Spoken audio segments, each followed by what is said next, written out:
98%. That is the statistical reality that should make you question everything you think you know about being human. 98% of every hot meal ever consumed in the history of our lineage was prepared without a single ceramic pot, metal pan, or waterproof bowl. If you look at a timeline of human existence, the invention of pottery, which happened roughly 20,000 years ago, is a tiny, insignificant blip at the very end. For nearly 2 million years before that, our ancestors were eating cooked, complex, multi-ingredient meals every single day. We have been taught to believe that before the civilization of the kitchen, humans were just scavengers tearing at raw muscle or charring meat on a stick like a bad cartoon. We are told that without a vessel to hold water, cooking was limited to the most primitive accidental heat. But that is a fundamental misunderstanding of physics and history. The truth is that ancient humans weren't just getting by without pots. They were masters of thermal engineering who used the entire Earth as their kitchen. They didn't need a pot because they understood something we've forgotten. Heat is a tool, not just a flame. The common myth is that prehistoric food was a choice between being raw and bloody or burnt to a bitter cinder. We imagine a Neanderthal crouched over a fire, holding a leg of deer in the flames until the outside is carbon and the inside is cold. This image is based on the idea that without a container to regulate temperature, heat is impossible to control. But the archaeological record tells a completely different story.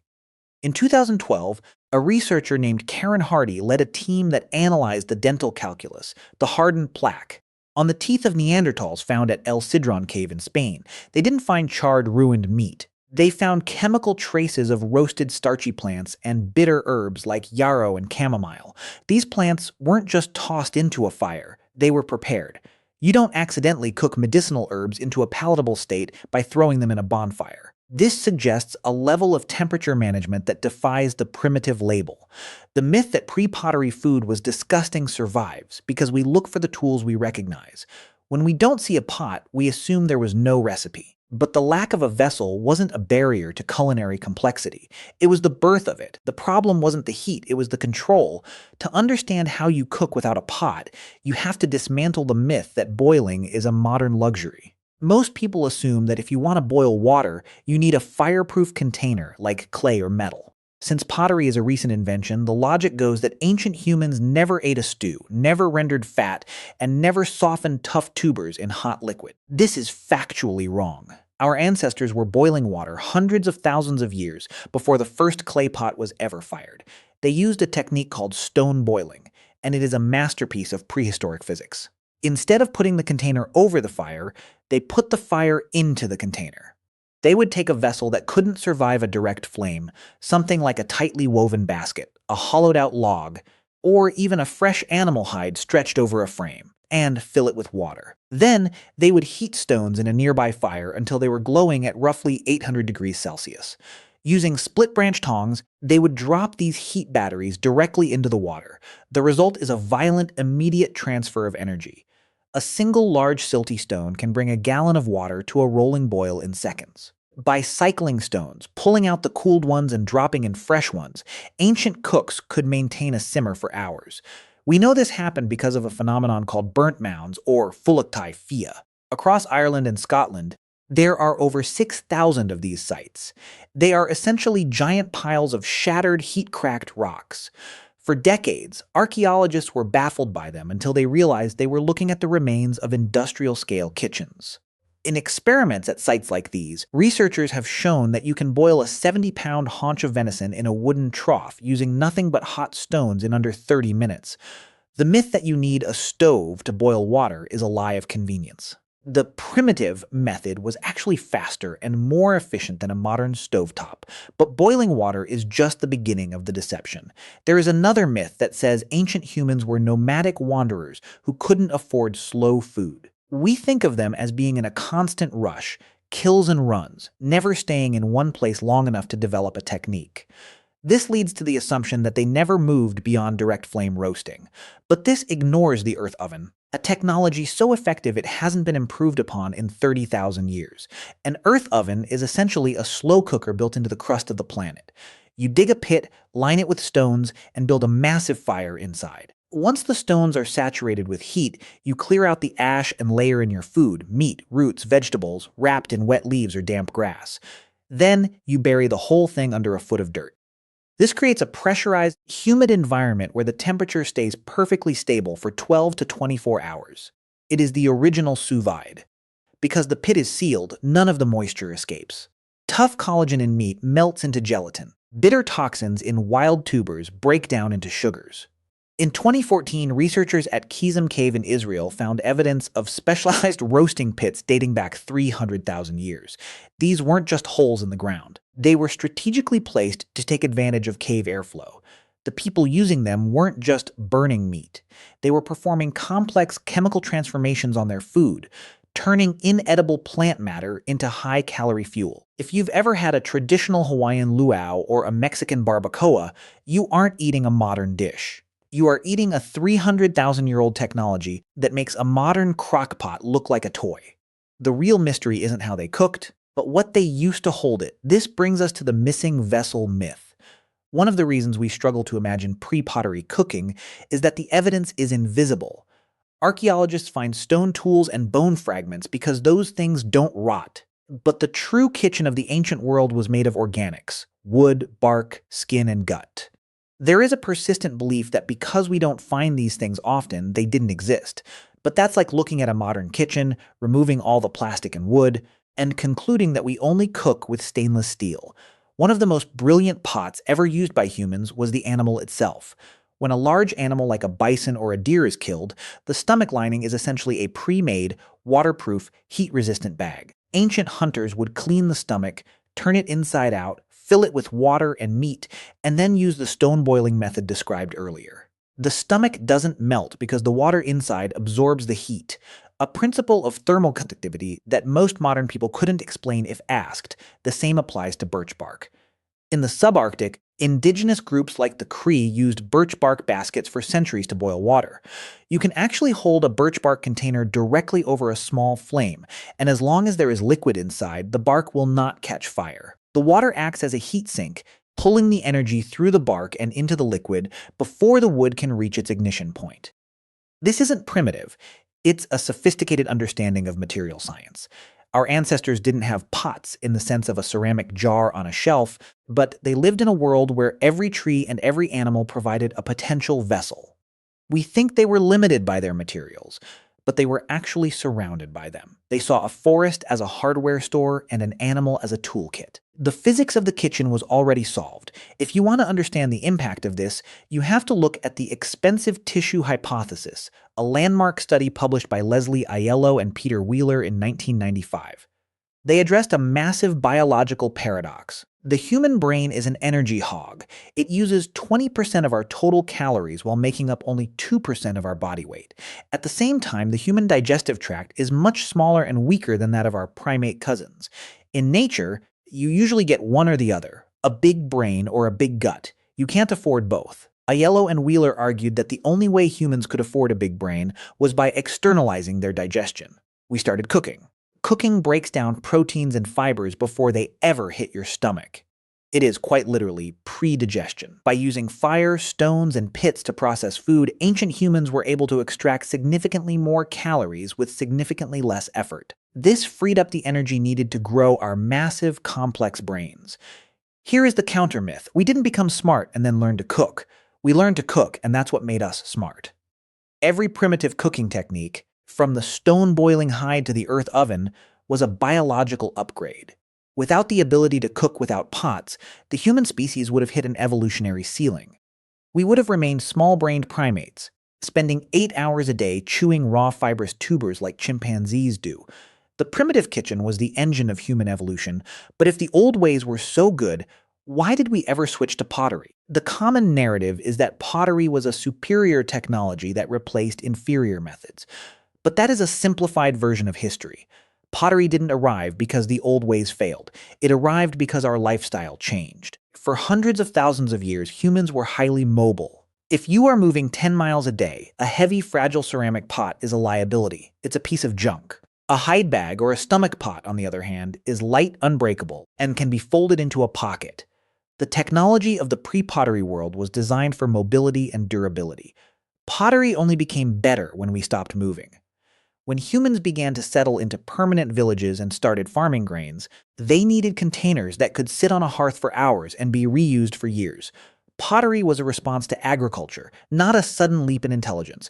In fact, for thousands of years, many groups used both. There are archaeological sites in China's Jiangxi province, like Xianrendong Cave, where the world's oldest pottery was found, dating back 20,000 years.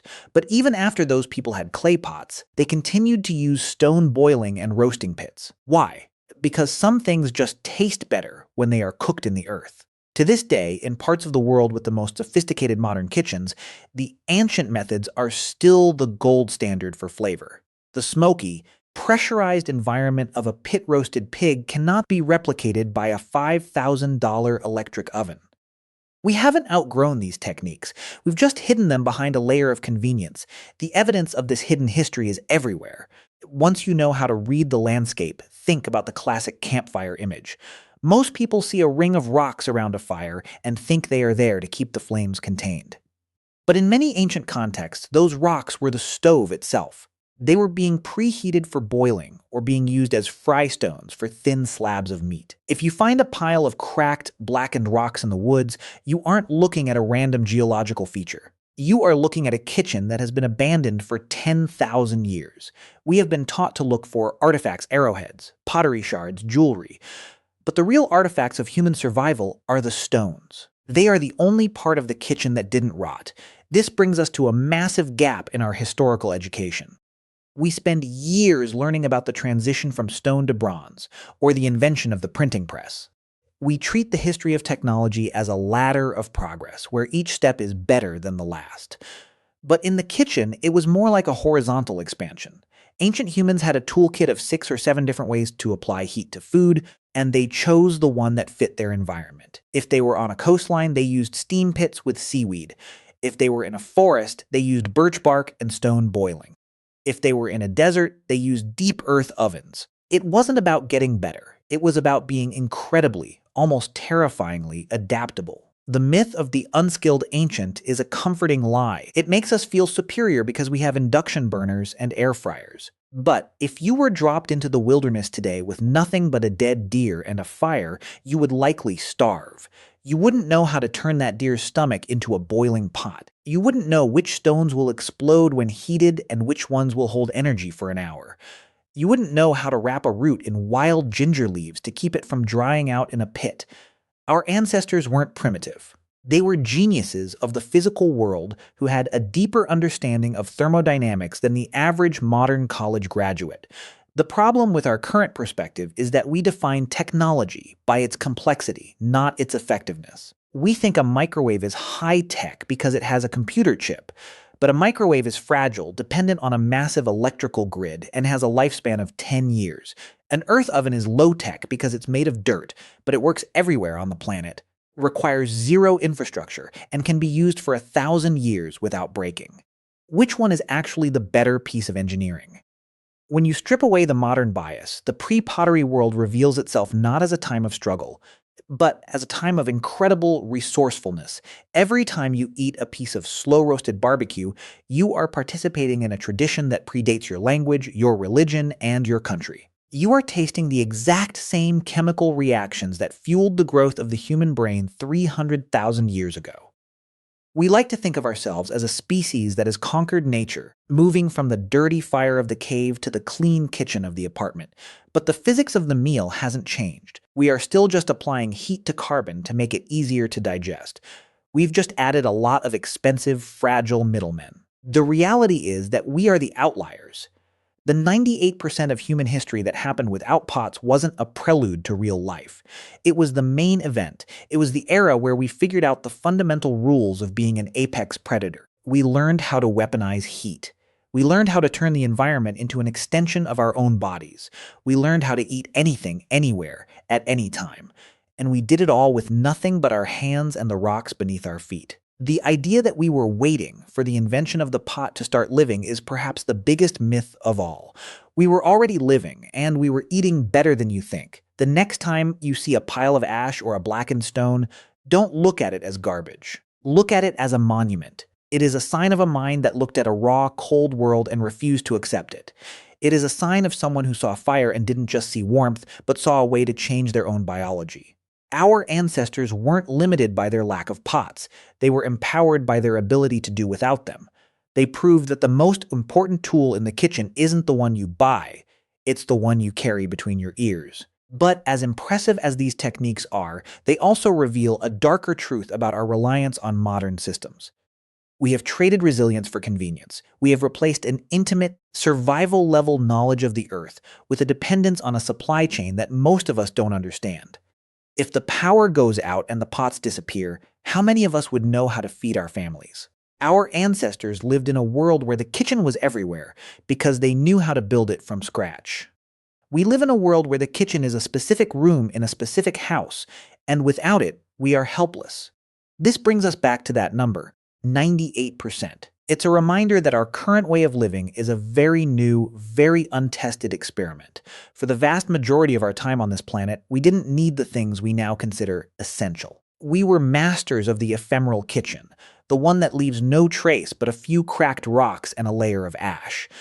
This shouldn't make you feel bad about your modern kitchen, but it should make you respect the people who came before you. They weren't just surviving. They were thriving in a world that would kill most of us in a week.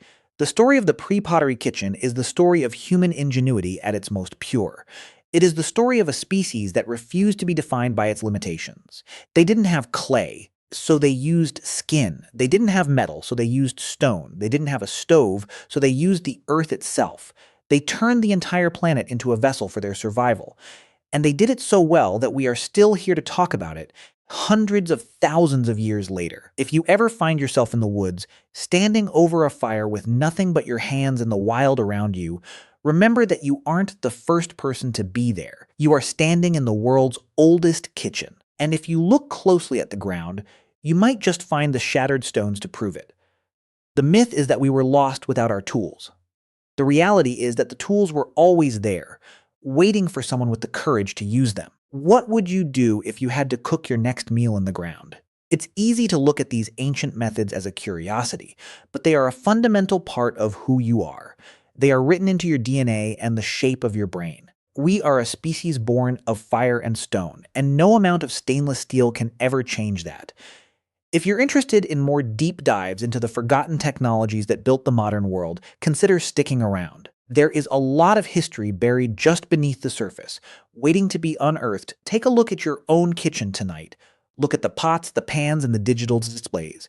Then think back to that 98%. Think about the millions of years of humans who sat in the dark, surrounded by nothing but the sound of the wind and the crackle of the fire, waiting for a stone-boiled stew to be ready. They didn't have your gadgets, but they had a connection to the world that we are only just beginning to understand again. They weren't the primitive versions of us. They were the architects of us. When you really think about it, the pot was never the point. The point was the fire, the heat, and the shared meal that followed. Whether it's cooked in a high-tech oven or a hole in the dirt, the ritual is the same. It's the ritual that made us human.